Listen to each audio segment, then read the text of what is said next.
Welcome to Mini Vlog. Oh my god.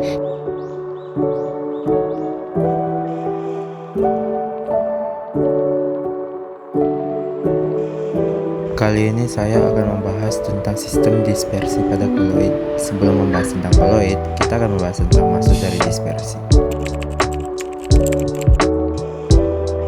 Dispersi merupakan sistem di mana suatu zat tersebar merata ke dalam zat lain.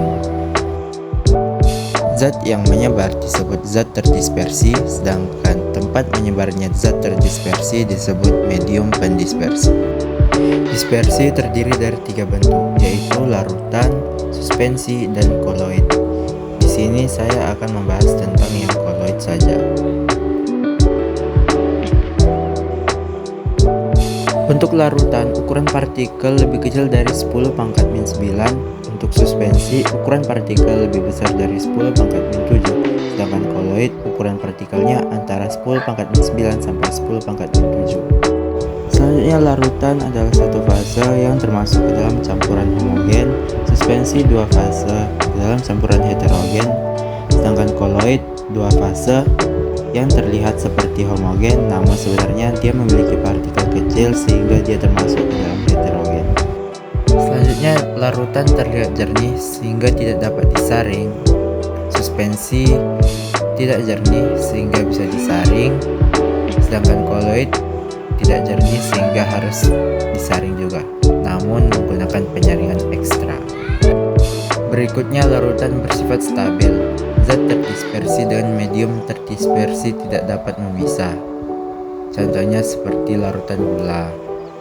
Suspensi bersifat tidak stabil sehingga zat terdispersi dengan medium pendispersi gampang memisah. Contohnya seperti air kopi.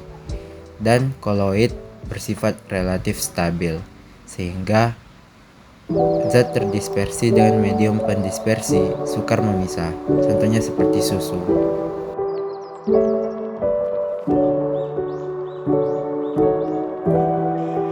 Nah, jenis-jenis koloid terdiri dari fase terdispersi dan medium pendispersi. Untuk mengetahui jenis koloidnya, mari kita pakai rumus berikut ini.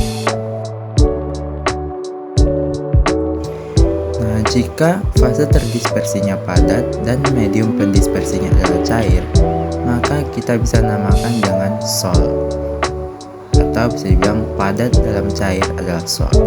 Jika fase terdispersinya padat dan medium pendispersinya padat, maka namanya adalah sol. Karena medium pendispersinya padat, kita tambahkan belakangnya padat.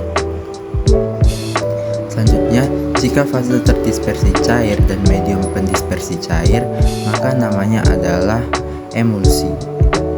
Sama juga dengan yang padat, jika fase terdispersi cair dan medium pendispersi cair, maka namanya adalah emulsi ditambah padat karena medium pendispersinya padat. Nah, yang gas, jika fase terdispersi gas dan medium pendispersi cair, maka namanya adalah buih. Dan jika fase terdispersinya gas dan medium pendispersinya padat, maka namanya adalah buih padat. Untuk padat di dalam gas dan cair di dalam gas itu namanya sama, yaitu aerosol. Ya, aerosol. Cair di dalam gas juga namanya aerosol.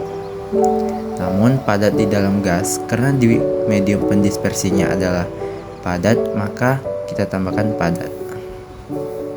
Oke, sekian.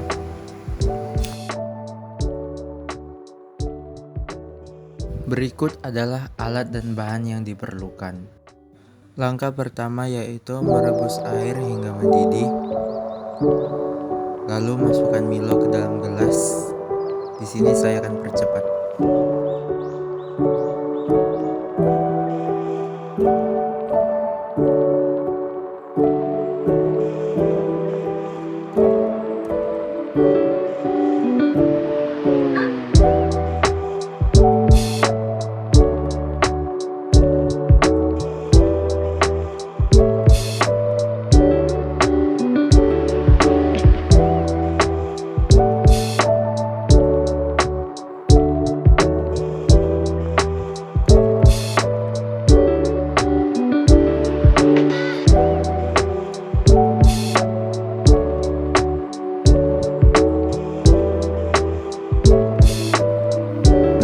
contoh koloid dari cair dalam padatan.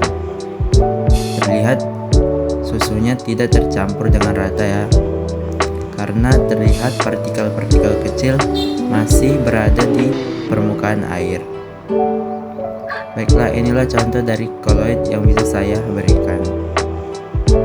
Terima kasih sudah menonton dan jangan lupa subscribe. Oke.